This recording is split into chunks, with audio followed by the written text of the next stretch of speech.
My sister poured red wine on my work shirt in a packed restaurant, and her attorney fiancé ended their engagement because a metal card slid out of my pocket. That was the moment everyone decided mattered. Not the years before it, not the jokes, not the money, not the way my parents laughed when she laughed. Just the sound of metal on tile and the look on his face when he recognized what he was seeing. Before that night, I had learned to stay quiet. I worked at family court, records, intake, sealed filings, the unglamorous spine of the place. People think courts are judges and lawyers and speeches. They are not. Courts are paper. Courts are process.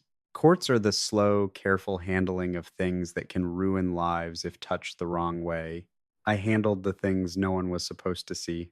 That meant I did not talk about work, not with friends, not with strangers, not with family. The rule was simple and absolute. You do not clarify misconceptions. You do not correct jokes. You let people believe whatever keeps the system intact. My family took full advantage of that silence. Claire had been calling me her little clerk since college, even though I was older. At holidays, she would raise her glass and say things like, Evan stamps papers so the rest of us can function. My mother would smile and say, someone has to do it. My father would clap my shoulder and nod, as if I were a dependable appliance. When they needed money, the jokes stopped. When they did not, I was entertainment. The engagement changed the scale. Ryan Hale was everything Claire wanted the world to see. Tall, polished, family law attorney with a growing practice and a talent for being impressive in rooms full of people. He talked about custody battles like war stories and protective orders like trophies. He wore his confidence openly and expected it to be admired. Claire admired it loudly. She also enjoyed using him as a contrast. At dinners, she would tilt her head toward me and say, Ryan actually goes to court. Evan just works there. Ryan would smile politely, unsure whether he was allowed to laugh. My parents always did. I never corrected them. Part of that was policy. Part of it was habit. When you grow up as the unseen one, you learn that pushing back only makes the room colder. Silence keeps the peace. Silence keeps you fed. Silence keeps the lights on. Then Claire asked me for a favor I could not give. It came as a text first, casual, half a sentence. A name I recognized immediately. A request to check something because Ryan was too busy and I was already there anyway. The thing she wanted checked lived behind a sealed door, the kind that only opens once and never closes the same way again. I said no. She replied with a laughing emoji and tried again 2 days later, this time in front of my parents. It is not illegal if you just look, she said. You are family. That was the first time Emily spoke up. Emily worked adjacent to my floor. Victim advocacy. She had the calm of someone who had seen people try to talk their way out of consequences and fail. She looked at Claire and said evenly, if he breaks the rules for you once, you will own him forever. Claire smiled like it was a joke. The dinner invitation arrived a week later. Private room, celebratory tone. Dress nice. Ryan wants everyone together. At the bottom, in smaller text, Claire added, bring your badge. Ryan thinks it is funny. I stared at the message for a long time. I already knew how the night would go. I also knew something else. The jokes were getting louder, and when jokes get loud, they stop being jokes. The day before the dinner, my mother called like she was announcing a weather update. Do not be late, she said. Claire is nervous. About what? I asked. About everything, she replied, then lowered her voice as if Claire could hear her through the phone. Ryan is bringing colleagues, important people. Claire wants it to go smoothly. I pictured Claire smoothing her dress with one hand while holding a match in the other. I will be there, I said. Emily is coming with me. Silence. Then my mother exhaled, sharp and practiced. Claire said, family only. Claire does not get to set rules for my life, I said. You are being difficult, my mother said, and there it was. The old label, the one they used when I refused to become useful. I am setting a boundary, I said. My mother paused, as if she did not recognize the word. Evan, she said softly. Just this once. Do not cause drama. I looked at the wall above my kitchen sink, at the faint mark where a previous tenant had hung a picture. I imagined my family, a room full of laughter, and me always standing in the corner holding my own discomfort like a plate I could not put down. I am not the one who causes drama, I said. I just stop absorbing it. She hung up. A minute later, Claire texted, Do not embarrass me tomorrow. No plus ones. Ryan agrees. I did not respond. Emily arrived that evening after her shift, hair pulled back, eyes clear. She carried a paper bag with takeout and a quiet patience that made my apartment feel less like a holding cell. She set the food down, took off her coat, and looked at me like she was reading a chart. You look like you are walking into surgery without anesthesia, she said. It is just a dinner, I said. Emily opened the bag, the smell of garlic and warm bread filling the room. It is not just a dinner, she replied. It is an arena. I sat at the small table. Claire wants me to play a part. What part? Emily asked. I hesitated. Saying it out loud made it feel worse. The harmless one, I said. The boring one. And the one she can point to so she looks brighter. Emily took a bite, chewed slowly, and nodded. And Ryan, she asked, what part does he play? The prize, I said. The proof she won. Emily wiped her mouth with a napkin. Then you are not a brother to her, she said. You are a prop. I did not argue. I did not have the energy to pretend anymore. I stood and went to the closet. My work clothes hung in a neat row. Nothing fancy. Nothing that looked like power. Just pressed shirts, slacks, and a jacket for the days I had to sit at a public counter where people screamed at me about child support. I pulled out a navy button-down. Emily watched me. Wear something you do not mind getting stained, she said. I looked at her. She shrugged. Call it a trauma prediction. The next evening, we drove to the restaurant in her car because mine had started making a sound I did not like. Claire always loved that detail. She loved anything that reminded her I was not impressive in the ways she valued. It was one of those places that smelled like money the moment you walked in. Low lights, heavy chairs, a bar lined with bottles that looked like trophies. The hostess had a clipboard and a smile that did not reach her eyes. Carter party, I said. She checked, nodded, and gestured toward a hall that led to a private room. Before we followed her, I stepped slightly to the side and motioned for the manager. A man in a crisp suit approached, polite and bored. My name might be on file, I said quietly. If there is a card associated with it, I want it removed. His eyebrows lifted. For the reservation? Removed, I repeated. Tonight. He looked past me toward the hallway, toward the laughter already drifting out of the private room. He made a calculation, decided I was not bluffing, and nodded. I will handle it, he said. Emily watched him walk away. You already know they plan to stick you with the bill, she said. It is Claire, I replied. Emily's face remained calm, but her voice sharpened. That is not a personality, she said. That is a strategy. We entered. The private room was crowded. I counted at least 20 people, maybe more. Claire had chosen a table arrangement that left one section near the wall slightly separated, like a penalty box. 2 chairs sat there, pushed tight together, as if someone had measured the space and decided exactly how small I should feel. Claire stood near the center, holding court. She wore a cream dress and a smile that showed teeth.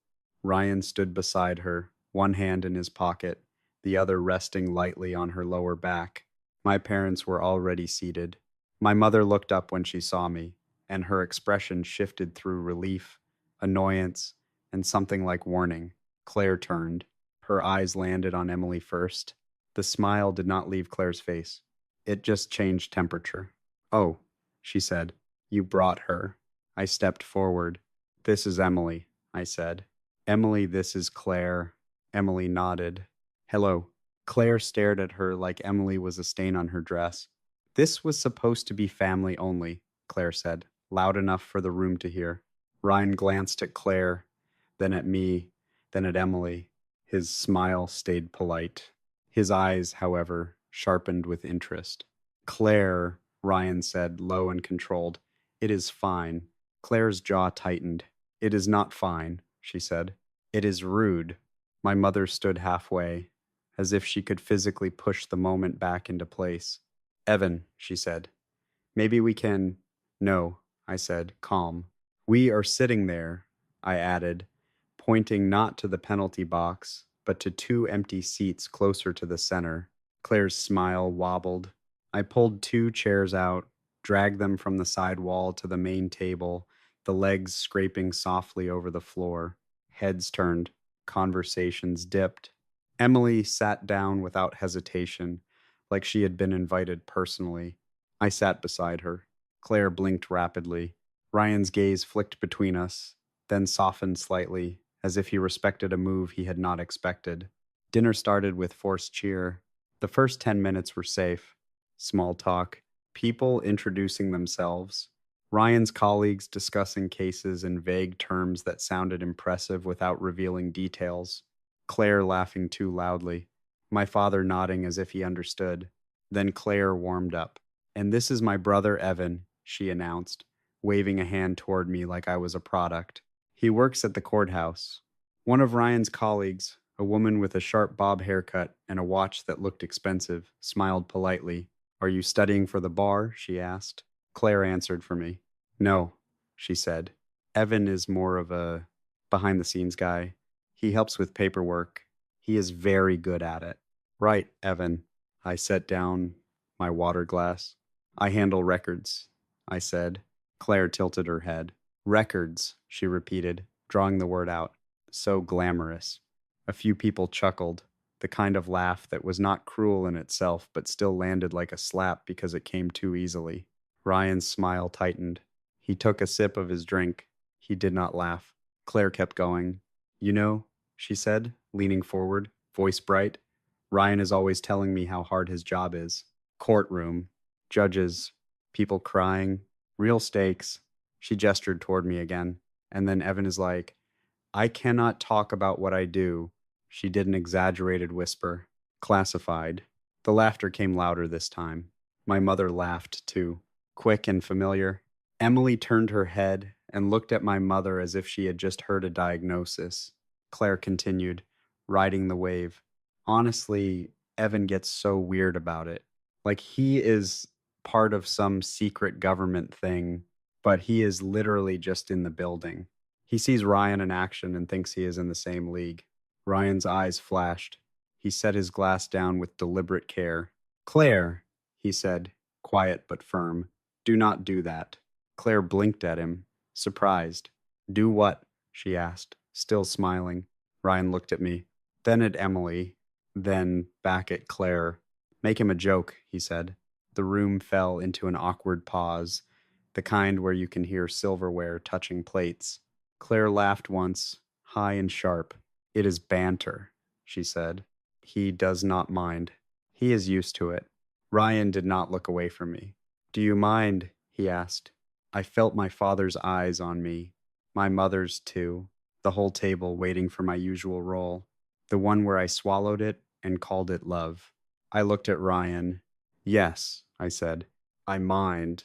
Claire's smile cracked at the edges. My mother inhaled like she was about to correct me, as if my feelings were a factual error.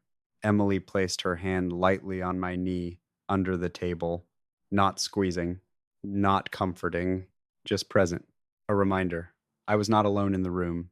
Ryan nodded once, almost imperceptible. Okay, he said. Claire leaned toward him.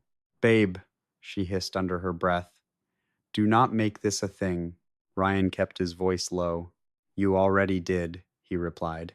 Claire sat back, eyes bright with anger now, not laughter. She stared at me as if I had stepped out of my assigned box and into her spotlight. And in that stare, I saw what she had always been trying to prove. Not that I was small, that she was bigger. Emily lifted her water glass. To clarity, she said quietly, just loud enough for me to hear. I almost smiled. Claire did not. Claire waited until dessert to make her move. That was how she always did it. Let people relax. Let them fill up. Let the noise rise again so the edge dulled just enough for cruelty to pass as charm. Plates were cleared, Coffee arrived. The room settled into that late dinner hum where people leaned back and loosened their shoulders. Ryan was halfway through a story about a difficult custody mediation when Claire stood, glass already in hand. She did not ask for attention. She assumed it. "I just want to say a few words," she said, smiling wide, voice pitched sweet and bright. "Thank you all for being here. This year has been incredible." The room quieted. Phones came out. My mother clasped her hands like this was church. Claire turned to Ryan. "I met the love of my life," she said. "A man who actually fights for people. A real advocate. A real professional." Ryan nodded once, his jaw tight. "And I want to thank my family," Claire continued, sweeping her gaze around the table, "especially my parents, who always supported me, and my brother Evan, who managed to take time away from his very important filing duties to be here tonight." A ripple of polite laughter moved through the room. I felt Emily's hand still on my knee, steady. Claire tilted her head toward me, eyes bright. "I know it must be hard," she went on, "sitting next to someone like Ryan, seeing what real court work looks like. But Evan showed up anyway, even if he spends most days stamping papers and pretending he is mysterious about it." The laughter came louder this time. Ryan set his coffee down. "Claire," he said sharply. She waved a hand. "Relax. It is a joke." She turned back to the room. "Really? We should all applaud Evan. Supporting the justice system from the shadows. Someone has to alphabetize the chaos, right?" I stood. The sound of my chair against the floor cut through the laughter like a blade. "Stop," I said. Not loud, not angry, just final. The room froze. Claire blinked, surprised. "What?" she asked. "We are leaving," I said. I turned slightly toward Emily. She was already standing. Claire laughed once, high and brittle. "Evan, do not be dramatic. Sit down." My mother stood halfway. "Evan," she said, her voice tight. "She is teasing." I did not look at her. I reached for my jacket. That was when Claire lost control. She took a step toward me, wineglass still in her hand. Her face had changed. The smile was gone now, replaced by something sharp and furious. "You are not going to ruin my night," she said. "After everything I did for you." I felt Emily move, felt Ryan step between us. "Claire," Ryan said, low and urgent. "Stop." Claire's arm swung. The wine arced through the air, dark and violent. Ryan shifted too late. The splash hit my chest, cold and shocking, seeping into the fabric of my shirt, dripping down onto the floor. The room went dead silent. Someone gasped. The red spread across my shirt like a bruise forming in real time. For a second, no one moved. Then Ryan turned on Claire. "What the hell is wrong with you?" he said. Claire stared at the stain on my chest as if it were proof of something. "He deserved it," she snapped. "He embarrassed me. On my night, my father made a helpless sound. My mother covered her mouth." I looked down and reached for my jacket to shrug it off. As I moved, something slipped from the inner pocket. Metal hit tile. The sound was small but unmistakable. A clean, sharp clink that echoed in the silence. The card skidded once, then stopped near Ryan's shoe. Ryan looked down, his face drained of color. He did not pick it up. He did not move at all. He stared at it as if it might explode. "Oh," he whispered. Claire followed his gaze. "What is that?" she demanded. Ryan did not answer her. He bent slowly, carefully, and picked up the card between two fingers. It was rectangular, brushed steel, unassuming to anyone who did not know. Family Court was etched along the top, sealed access beneath it. An authorization number stamped deep enough to catch the light. Ryan's hand started to shake. He looked at me, then at the card, then back at me. "How long?" he asked quietly. I met his eyes. "I cannot talk about it." The room was still frozen. Ryan's colleagues had gone silent, every one of them staring now, recognition spreading across their faces. One of them leaned forward. "Ryan," he murmured. "That is—" "Stop," Ryan said sharply, not looking away from me. He straightened, shoulders back, posture shifting into something formal and controlled. "Mr. Ray." "Carter," he said, voice steady but tight. I owe you an apology. Claire laughed, a short, disbelieving sound. For what? She demanded. He is nobody. Ryan turned to her.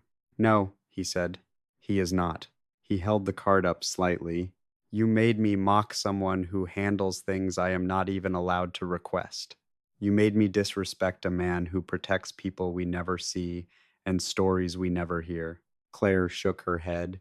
You are being ridiculous. You threw wine on him, Ryan said, in public, while wearing his work clothes. I did not assault him, Claire snapped. You did, Ryan replied, and I am done. The words hung in the air. What? Claire whispered. The engagement is off, Ryan said. We are finished. My mother cried out. Ryan, please. Ryan turned to his colleagues. We are leaving, he said. They stood immediately. Chairs moved back in unison. No one spoke. They filed past us quietly, professional, eyes forward. Ryan paused at the door. He looked at me one last time. I am sorry, he said, for my part in this. Then he left. The room erupted behind him. Claire screamed. My mother shouted. Someone started crying. Phones were raised. Voices overlapped in a mess of blame and panic. My mother grabbed my arm. Evan, wait. You have to fix this. I pulled free. No, I said. I do not. Emily slipped her hand into mine. We walked out together, leaving the noise behind us. The first voicemail arrived before we reached the car. Claire's voice was high and fractured, words tumbling over each other. She said my name 12 times in 30 seconds. She said I had ruined her life. She said Ryan had been manipulated.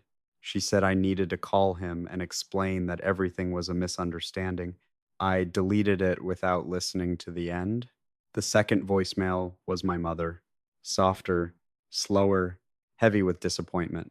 Evan, she said, your sister is devastated. People are talking. This did not need to happen. I sat in the driver's seat, hands resting on the wheel, the engine still off. Emily buckled her seatbelt and waited. This is where they change tactics, she said quietly. She was right. By morning, the story had shifted. It was no longer about a public outburst. It was about me.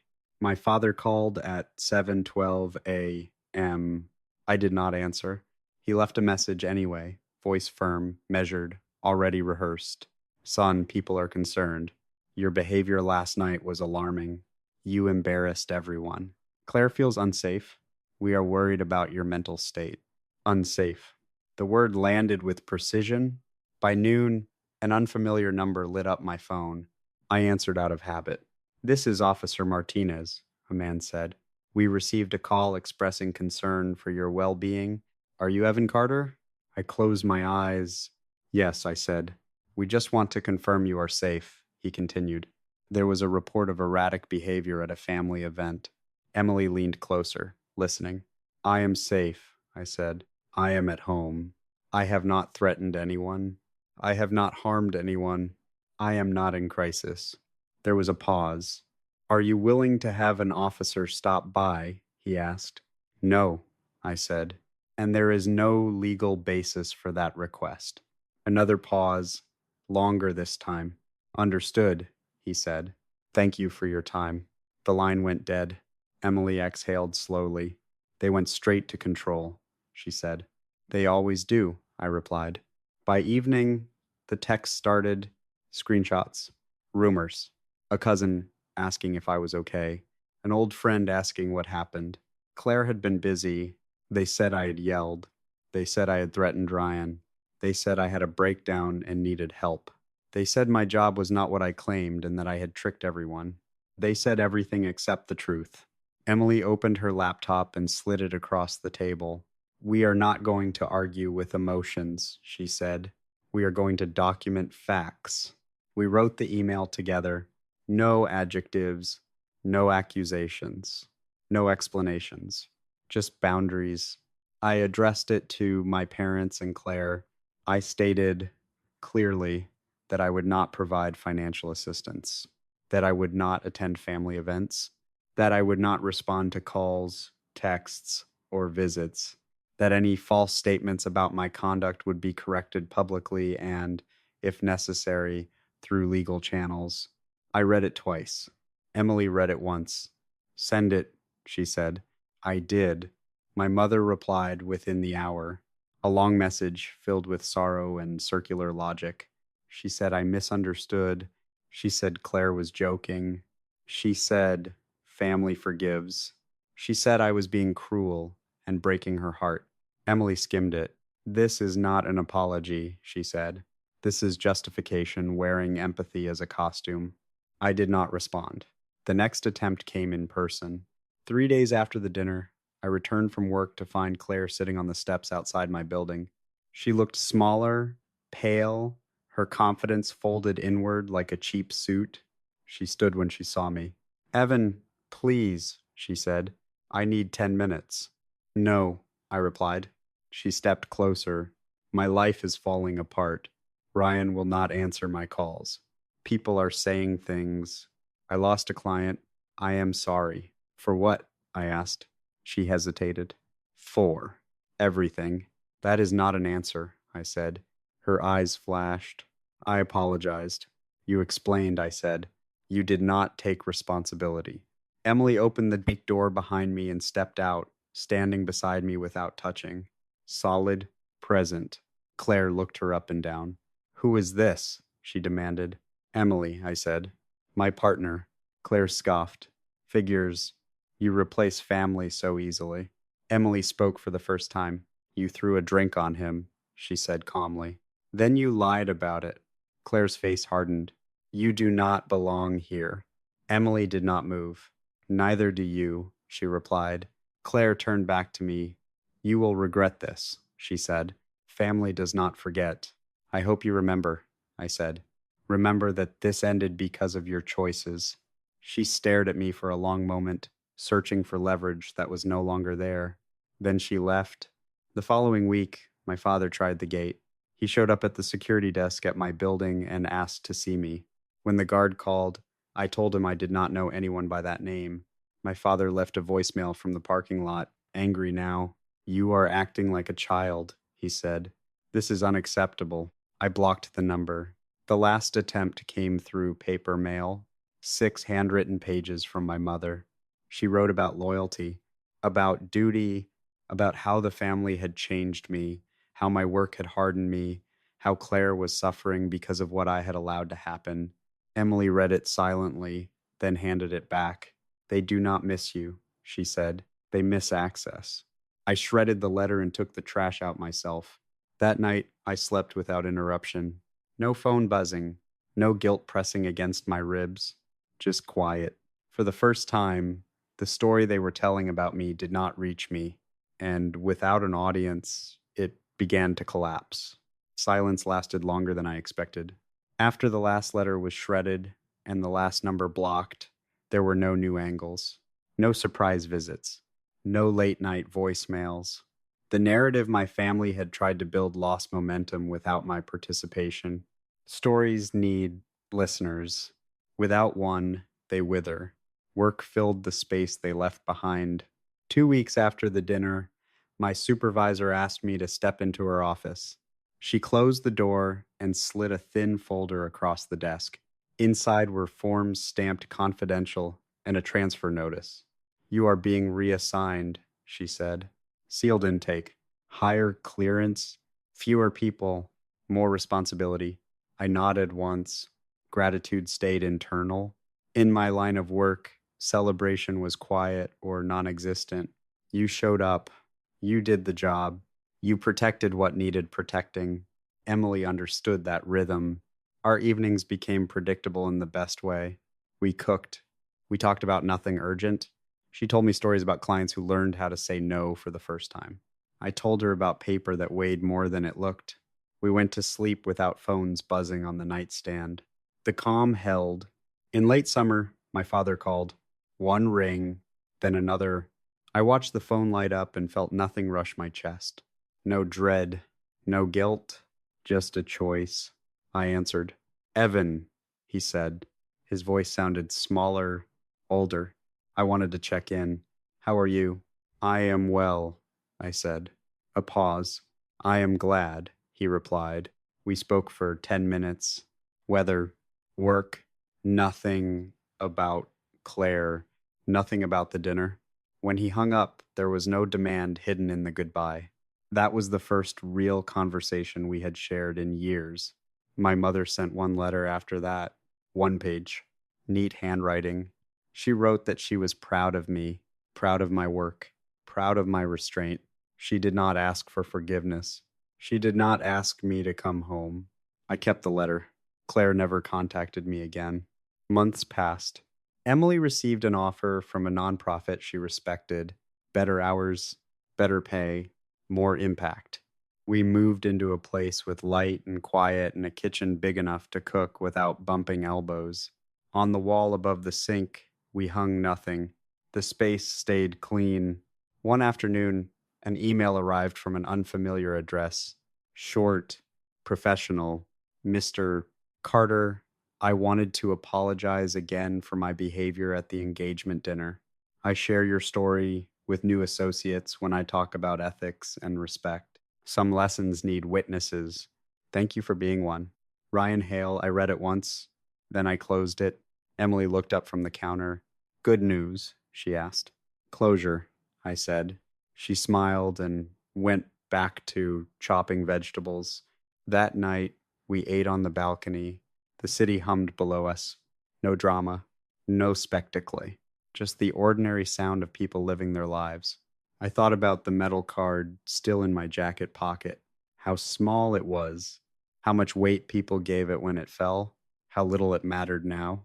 Some people will never see you clearly. They will build a version of you that fits their needs and punish you when you do not play the part. You do not need to correct them. You just need to stop standing on their stage. I did, and for the first time in my life, I felt at home